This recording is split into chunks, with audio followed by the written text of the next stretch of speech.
for coming to Daiwa. My name is Nana from Daiwa Anglo-Japanese Foundation. Today's our book launch is a Cherry Ingram, the Englishman who saved the Japanese cherry. And we are very lucky to have Naoko Abe. She is a Japanese journalist and a non-fiction writer. In Japan, she was the first female political writer to cover Ministry of Foreign Affairs and the Ministry of the Defense at the Mainichi Shimbun. In the UK, she began from the 2001 working freelance writer and published 5 books in Japanese. The book of the Cherry Ingram in Japanese has been awarded many prizes, and this year she just finished to write adaptation of the book for English language readers. So please join me welcoming Naoko-san.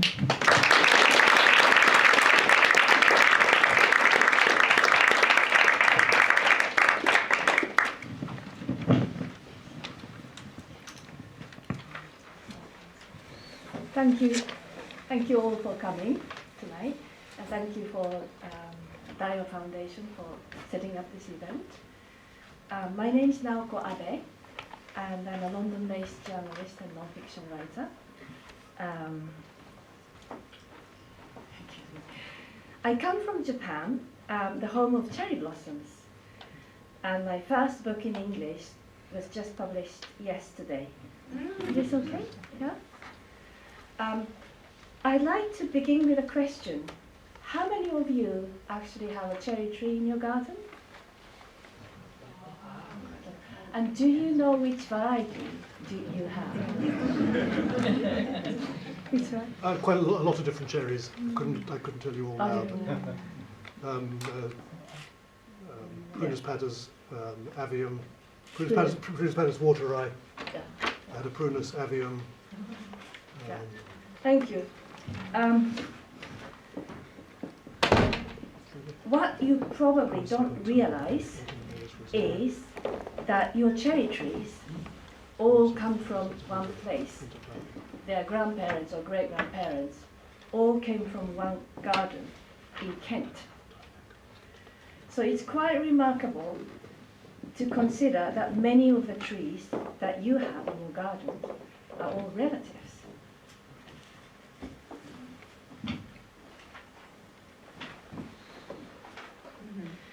Today, I would like to talk about how this phenomenon happened and about the man Collingwood Ingram, who saved some cherry varieties from extinction and also spread cherry trees throughout the UK and the world. I'll also talk briefly about how I discovered Cherry Ingram, as well as about the often turbulent history of cherry blossom culture in Japan.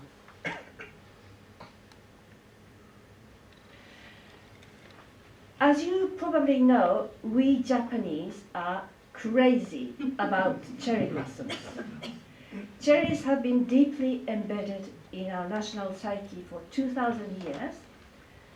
Like all Japanese, cherry blossoms were an integral part of my life. At every significant stage of my life, like the beginning of each school year, the start of a job, in Japan, unlike here in the West, things start in April. We took photos under the cherry blossoms, and every April we hold hanami parties. That is, we gather under the cherry blossoms with family, friends, or colleagues to drink and eat nice food and sing. It's as if the entire country is united by this one tree for a few days each spring. After I came to England in 2001 with my husband, by the way, my husband Paul is there. He helped me write this English book. And 2 young boys. I was surprised to see so many cherry blossoms here. Parks, streets, gardens. There were cherry trees everywhere. And my image of cherry blossoms started to change slightly. The cherries in the UK were diverse. They are different colors and they blossom at different times. That is a very different landscape from Japan. The cherries in Japan, at least in urban areas, are the same color and they blossom together and they fall together. That is because most of the urban cherries are all clones of one variety. I wondered why the British cherry landscape was so different. So in 2014, I decided to dig into this question. I soon discovered that there was an Englishman who had fallen in love with cherry blossoms, Japanese cherry blossoms, at the beginning of the 20th century, when they were relatively unknown in Europe. He went to Japan 3 times and brought back cherries to plant in his Kent garden. This man was Collingwood Ingram, also known as Cherry Ingram. He seemed like a fascinating character, and in August 2014, I met a couple in Sussex called Varian and Ernest Pollard. Varian was Collingwood Ingram's granddaughter.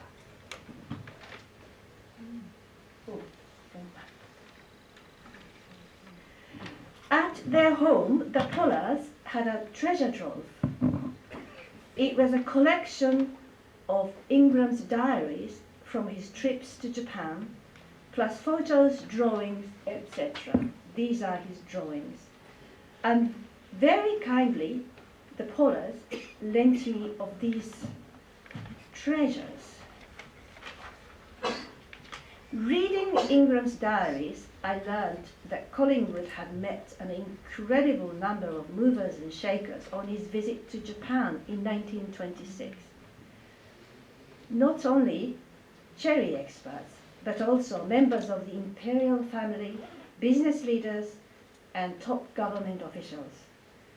The access he enjoyed was unprecedented, and the contents of his unpublished diaries gave incredible insights into Japan at a time when the military was becoming increasingly influential. Let me take a quick step back for a moment to give a brief introduction to Ingram. He was born in 1880 to a very wealthy Victorian family. His grandfather, Herbert Ingram, was a founder of the London Illustrated News. His father, Sir William Ingram, succeeded him in the newspaper business, and he was also an MP. His mother, Mary, was born in Australia of Scottish heritage. Collingwood was a very fragile child. He grew up in his parents' second home at Westgate-on-Sea in northern Kent. As a child and teenager, Collingwood was passionate about nature, especially birds. His parents both loved animals, and Mary had a collection of albino birds that lived inside the house. The family also had one of Britain's largest collections of Japanese chin dogs. At one point, they had 30 chin dogs. And they also had an African wildebeest, or gnu, in their garden. Yes, they were somewhat eccentric. Collingwood never went to school.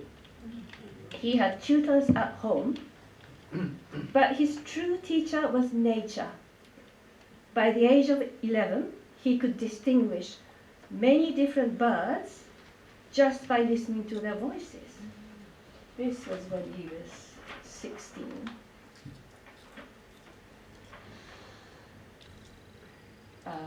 This was when he was about 25.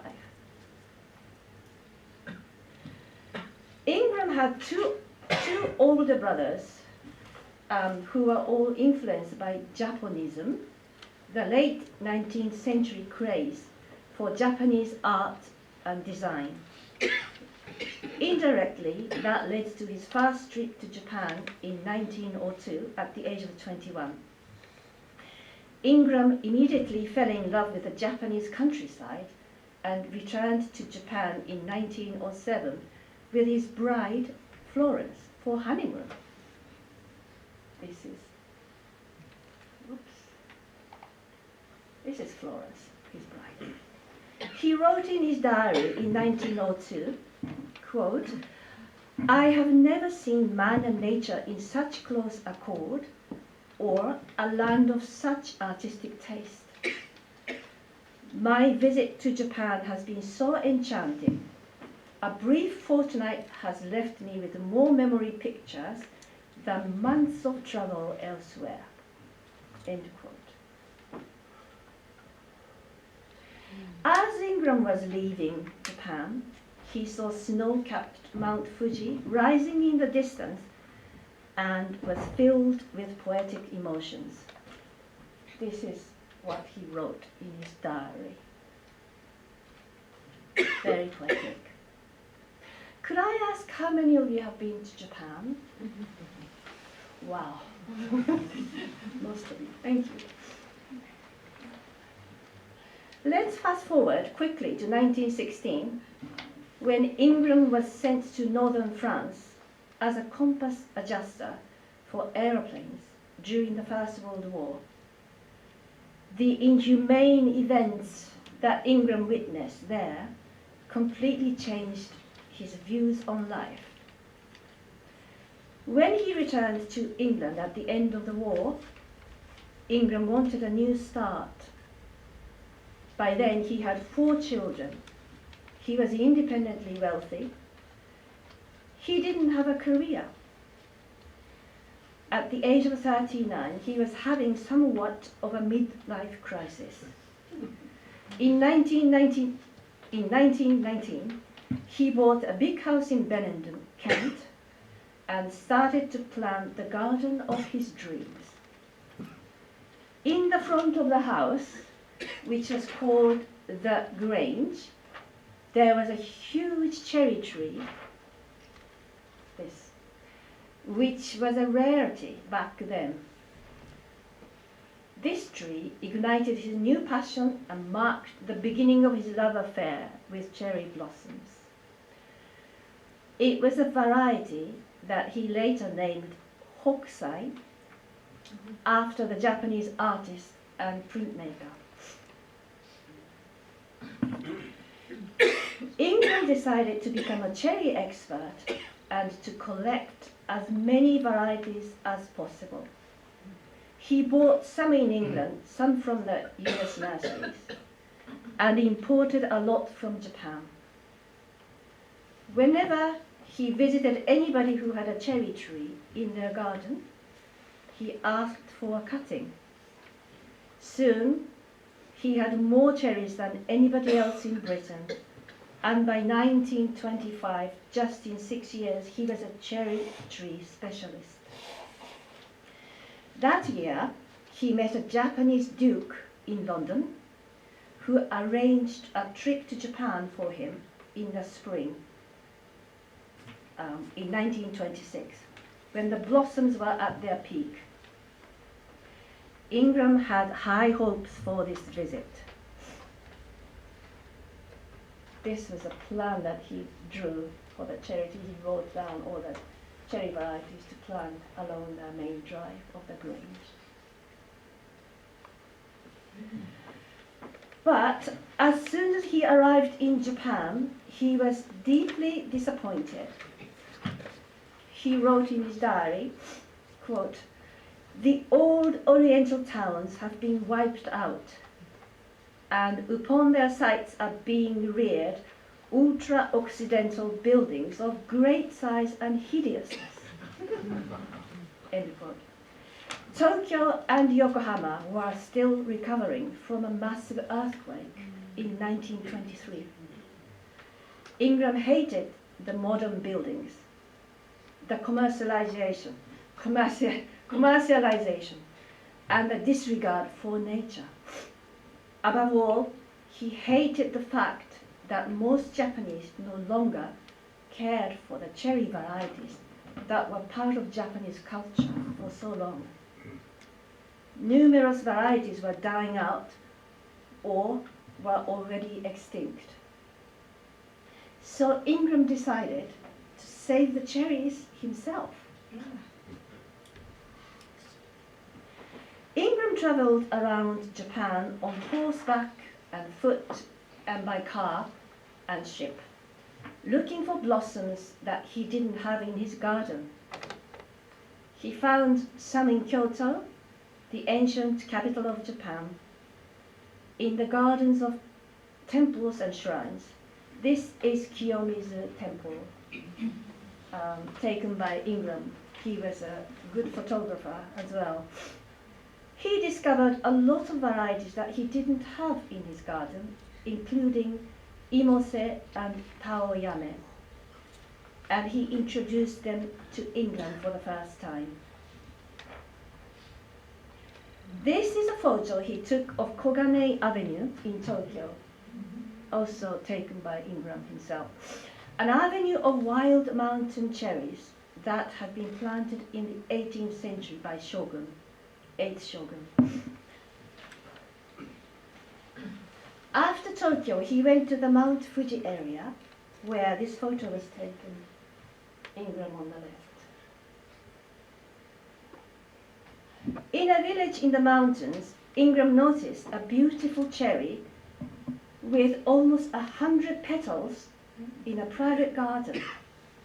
He wondered how to get this variety back to England and came across a one-legged war veteran whom he had met on his 1907 visit and asked him to send the cuttings. This tree became one of the most beautiful cherries in his collection. He named it Asano, after the tragic samurai Naganori Asano of the 49 Ronin Kabuki drama.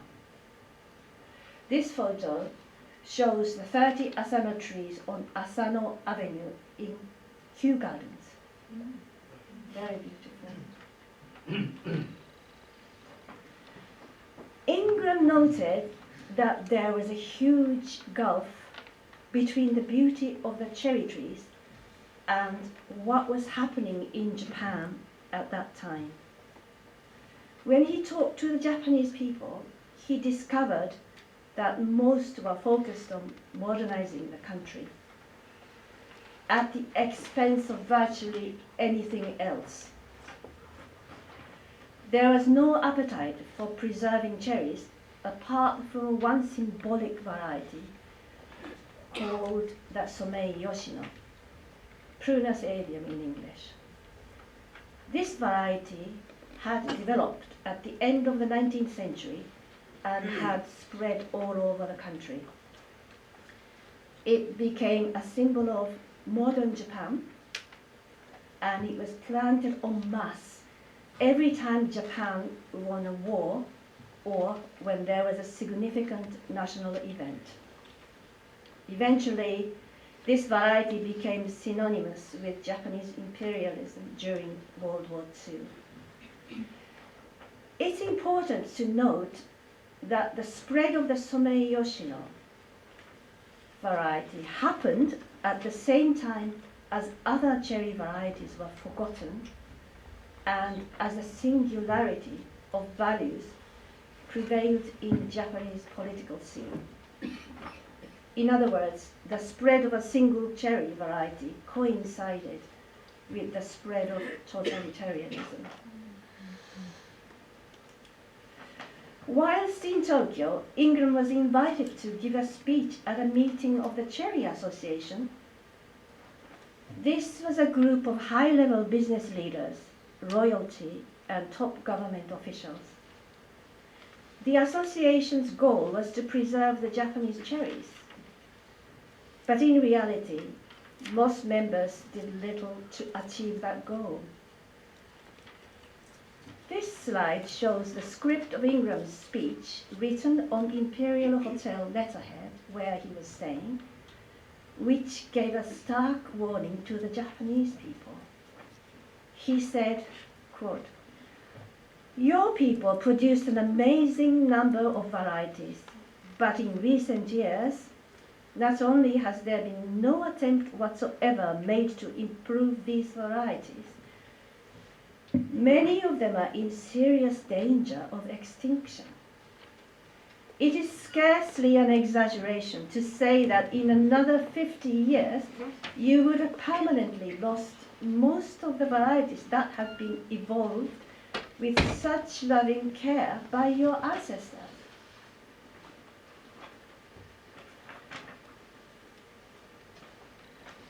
Back in England, many cherry cuttings from Japan arrived at the Grange in the winter of 1926. Ingram grafted them onto the English native cherry and planted them in the garden. This photo shows the cherry collection at its peak. Ingram created new varieties by hybridizing different cherries. On the left is Kusa, a hybrid of the Kurill cherry and the Formosa cherry or Taiwanese cherry. On the right is Okame, a hybrid of the Kurill cherry. Okame is a hybrid of the Fuji cherry and the Formosa cherry.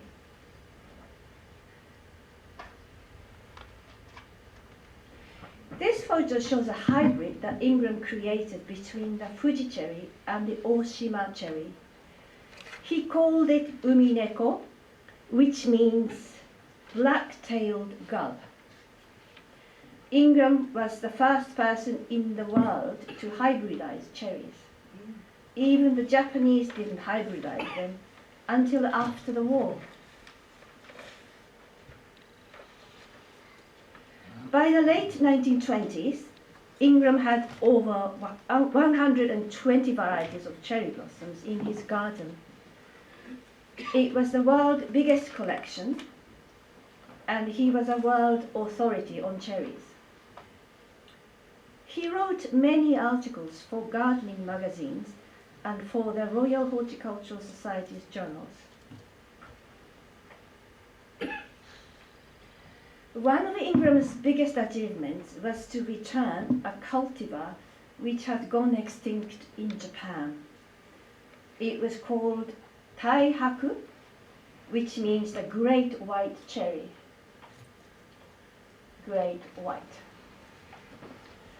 This was a beautiful cherry with large white petals. Whilst in Tokyo, Ingram had met an old cherry expert called Seisaku Funatsu at his home on the Arakawa River. Funatsu showed him a kakemono, which was a scroll that showed a painting of a cherry tree that had gone extinct in Japan. When he saw this scroll, Ingram gasped. He said, "I have this cherry in my garden in Kent." And he promised Funatsu that he would return it to Japan. It took 5 years to realize that dream. Seisaku Funatsu had a counterpart in Kyoto, another well-known cherry expert, known as a cherry guardian. His name was Toemon Sano, and he told Ingram that he would be willing to graft the cuttings of Ingram's Taihaku tree. For 4 years, Ingram sent cuttings to Japan by ship, but the cuttings always dried up and died. Eventually, Ingram stuck the cuttings in potatoes and sent them to Japan on the Trans-Siberian Railway.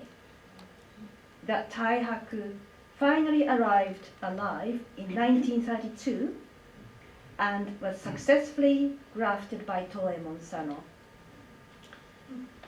This man is the grandson of Toemon Sano, and he is still alive in Kyoto at the age of 90. He's also called Toemon Sano. The name is passed on, and he is the 16th Toemon Sano. When I met him in 2014, he recalled in great detail the story of the Taihaku's homecoming, which he had heard about as a little boy from his grandfather. If any of you watched Monty Don's recent BBC series on Japanese trees, he referred to Ingram's role in returning this variety. These photos show the third generation of the grafted Taihaku, which is still growing in the nursery of the Toemon Sano family in Kyoto. It was winter, so unfortunately the tree was not in blossom. Even more amazing, Ingram's original Taihaku is still growing at the Grange in Benenden. It is more than 90 years old, but still blossoms beautifully every spring.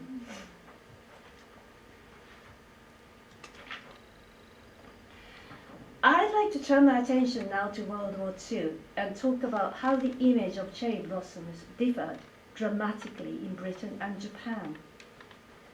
From the late 1920s, cherries became part of the military ideology in Japan. In essence, the military changed the symbolism of the cherry from a flower of peace and beauty into a flower of mass destruction. In Britain, the Battle of Britain was fought in 1940 above Ingram's cherries in Kent. Fortunately, the cherries at the Grange survived the war intact.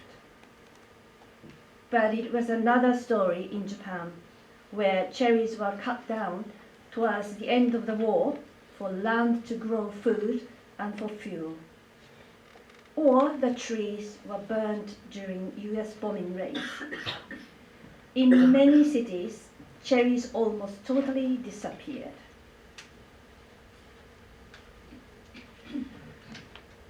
When one considers the mindset of the Japanese in the 1930s and early 40s, something that I call the cherry ideology, one famous poem is often cited. It was written in 1790 by a famous poet called Motori Norinaga, and it was used to explain the so-called Yamato spirit, or the Japanese spirit. The symbolism of the cherry was combined with the samurai or bushido spirit to convince soldiers into fighting to the death for the emperor, who was regarded as a living god. The focus of this ideology was the idea of falling like a cherry blossom after a short but beautiful life. Cherry blossoms. You and I are cherry blossoms brothers, blooming together in the military academy garden. Having blossomed, we must scatter. Let us fall magnificently for the country. This song was sung by every Japanese during the war. My father and mother both remembered it very well, and even I was born after the war, but I know this song very. For more than 1,000 years, cherry blossom had mostly signified life, beauty, and happiness. But cherry blossoms also had other meanings, including death and reincarnation. The government and the military in the 1930s skillfully shifted the meaning of cherry blossoms from life to death. Few people realized that this shift was happening. The emphasis in songs, poems, and speeches was on falling. Falling bravely for the country, for the emperor. Kamikaze pilots, for example, were told to fall like cherry blossoms. This photo was taken in April 1945 at an airbase in southern Japan. The local school girls are waving cherry branches towards a kamikaze pilot who is just about to take off to hit an American ship in Okinawa. Many of the pilots themselves carried cherry branches in their chest pockets. And many of the testaments that they wrote to their parents the night before they took off to die were about their willingness to fall like cherries. Many of those testaments, however, were written under the watchful eye of the military censors. Kamikaze planes had a cherry blossom painted on each side. Here, the cherry. As we all know now, the cherry ideology led Japan to destruction. The cherry trees were also destroyed and virtually disappeared from the country by 1945.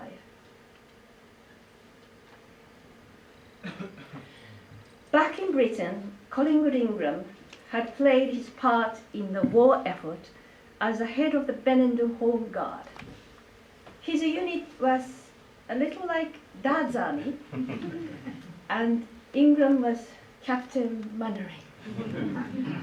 But Ingram also continued writing a book about cherry blossoms.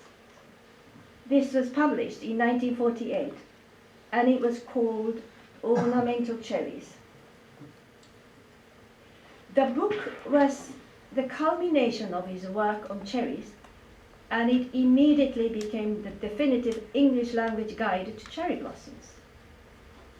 What is compelling about his book is that all the 129 cherry varieties that he wrote about grew in his garden. The book was dedicated to all who have planted cherry trees, whatever their creed, caste, or color may be. On the right of the slide is the symbol that Ingram used for his signature. Cherry Ingram. And Collingwood Ingram.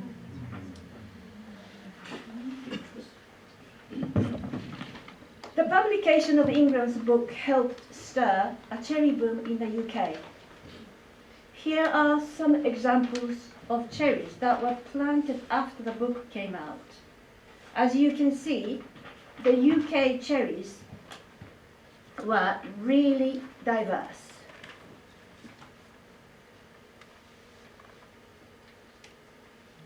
Very diverse. But in post-war Japan, it was a different story. The country was now focused on reconstruction. Cherry trees were again planted all over the country, but again, a majority were the Sommei Yoshino clones.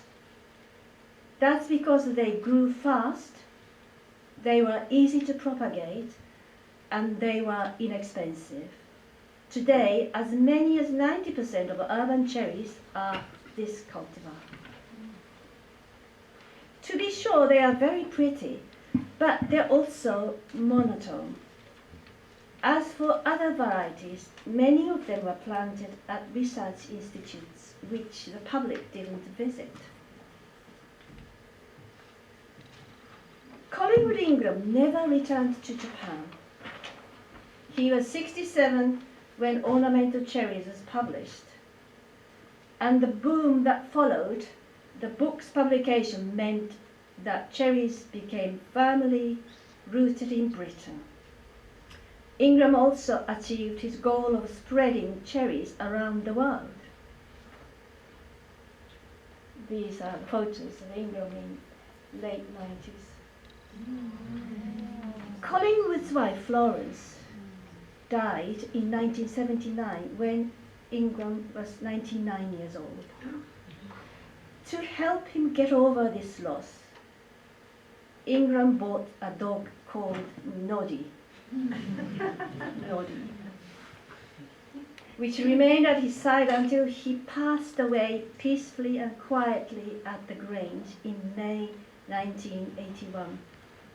He was aged 100 years and 6 months. But that's not the end of the story. Far from it. Let's return briefly to the Second World War and to the plight of tens of thousands of British soldiers, nurses and civilians who were captured by the Japanese military during the conflict. As you know, many of them were treated very badly by the Imperial Japanese Army, and their suffering became a thorny diplomatic issue between Japan and the UK after the war. The Ingram family was also caught up in this suffering. Collingwood Ingram's daughter-in-law, Daphne, was a POW in Hong Kong. She was a military nurse based there when the Japanese invaded in December 1941, and she spent almost 4 years in an internment camp there. Daphne witnessed a lot of suffering throughout those years, but kept it all to herself after the war. Daphne and her husband, Alistair, who was Ingram's third son, lived near to the Grange and looked after Collingwood's farm. According to the family, there was no animosity between Daphne and her father-in-law, but understandably, Daphne rejected anything to do with Japan and the Japanese people, and the pair never talked about Japan. It was a taboo. By the way, today we have Daphne's children, Peter and Heather. Are you there? Perhaps maybe they are downstairs. At the same time that Daphne was a POW in Hong Kong, a young man in Hokkaido called Masatoshi Asari was growing up near to one of Japan's most notorious prisoner of war camps. As an adult, Mr. Asari became a teacher. But he had other passions. One was to create his own variety of cherry blossoms, which were called Matsumae cherries. In all, he created about 140 different varieties, and these became well known throughout Japan. Asari himself had photocopied Ingram's book on cherries and knew all about this famous British cherry expert.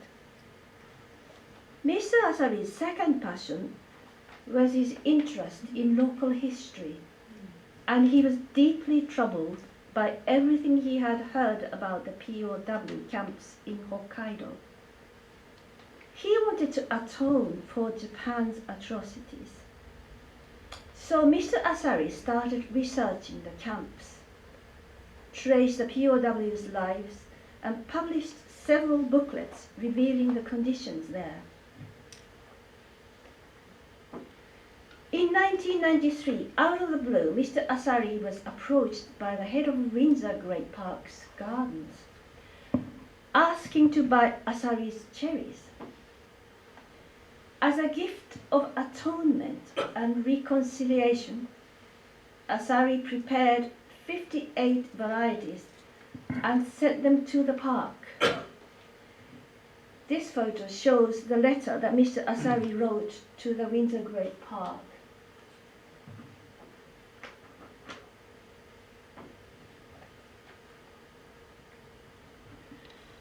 The cuttings that Asari sent were carefully grafted by Chris Saunders, who is Britain's foremost cherry expert, and who is here tonight, I think, I hope. Is Chris? Ah, there he is. Thank you. 56 varieties rooted successfully and remain in the nursery at the Windsor Great Park. These are the cherries that Chris grafted. The propagated cherries were also planted throughout the gardens and in the private garden of the royal family at Windsor. Something extraordinary happened next. A young gardener who was working at Windsor Great Park in the late 1990s had extra supplies of Mr. Asari's cherries, and he didn't know what to do with them. His name was Quentin Stark, and by sheer chance he had grown up in Kent, a few miles from Benenden. Quentin knew about Collingwood Ingram. He told me, as the Matsumai cherries were new cultivars, I thought that the Grange, being the residence of the world's authority on cherries, would be an appropriate home for them. The owner of the Grange then agreed, so in March 2000, 40 Matsumai cherries were planted in the garden to celebrate the millennium.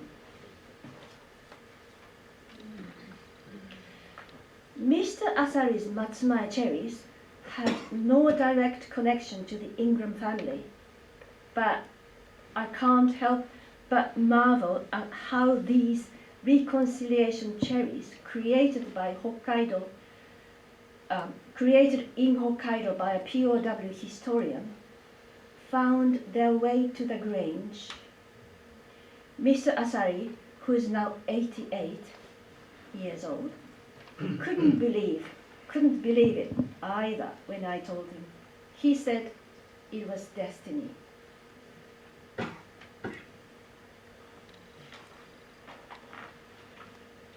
Today, the Matsumai cherries are growing at the Grange alongside some of the varieties that Collingwood Ingram planted almost 19 years ago. I'm sorry. That's the Grange. The Matsumai cherries are symbols of rebirth, redemption, and restitution, offering comfort to Daphne Ingram and all former prisoners of war. Cherry blossoms are now an indispensable part of the spring everywhere. This photo shows Annick Garden in Northumberland, where the Duchess of Northumberland has created a cherry garden containing 350 breathtaking taihak trees, the world's largest collection of its kind.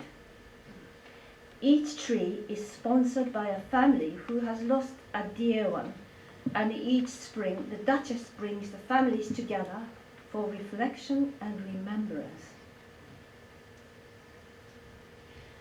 The good news is that in Japan there is a movement to plant more diverse cherries, like the Matsumai cherries, and not just the Someyoshino variety. We Japanese didn't listen to Collingwood Ingram before the war, but his message about the need for diversity seems to be hitting home now, particularly in the countryside. This is a variety called Kawazu cherry, which is planted. 8,000 of them are planted along the river in central Japan. Elsewhere in Japan, enthusiasts are trying to ensure that the nation's oldest cherry trees don't die. This photo shows the second oldest cherry tree in the world. It is about 1,500 years old, and it attracts more than 600,000 visitors every year to a remote village in central Japan in the mountains.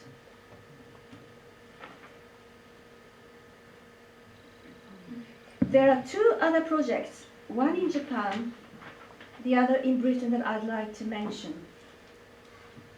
The first is a project in the city of Iwaki, Fukushima.